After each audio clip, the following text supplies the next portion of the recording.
Hello. তো তোমরা জানো যে আমি এখন মা বাড়িতে আছি।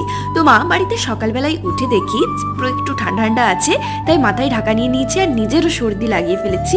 তারপর দেখি এখানে সুন্দর করে লাতা দেওয়া আছে, সেখানে ধান মেলা আছে আর এক সাইডে ধান সেদ্ধ করা চলছে। তারপর মামা বাড়িতে প্রাচীরের ভেতরেই যে গাছগুলো ছিল সেগুলো একটু দেখছিলাম। এই গাছটাতে দেখছি অনেক ফুল ফুটবে, পুরো গাছ ভর্তি করি। যখন পুরো গাছ ভর্তি লাল হয়ে যাবে না, কি সুন্দরটাই না লাগবে দেখতে। তারপর মামিমার সাথে এই ছোট্ট বাগান বাড়িটাতে গেছিলাম, সেখানে দেখছি শিম গাছ আছে, কত কত শিম ধরেছে। মাইমা তো এখান থেকেই নিয়ে গেল রান্না করবে বলে। তারপর এখানে কাগজি লেবুর গাছ আছে 2-3টে, আম গাছ আছে, পেয়ারা গাছ আছে, কামরাঙ্গার গাছ আছে, আর এই শিম গাছটা তো তোমাদের দেখিয়েই দিলাম। আর এই ভিডিও দেখে বুঝতেই পারছো তার আগের দিনই বৃষ্টি হয়েছে, তাই চারদিকটা কেমন ভেজা ভেজা কিন্তু প্রচুর পরিষ্কার ফ্রেশ ফ্রেশ লাগছে। মানে বৃষ্টির পরের দিন সকালটা খুব সুন্দর হয় না, সেরকম। এরপর দেখা হবে পরের মিনি ব্লগে। টাটা।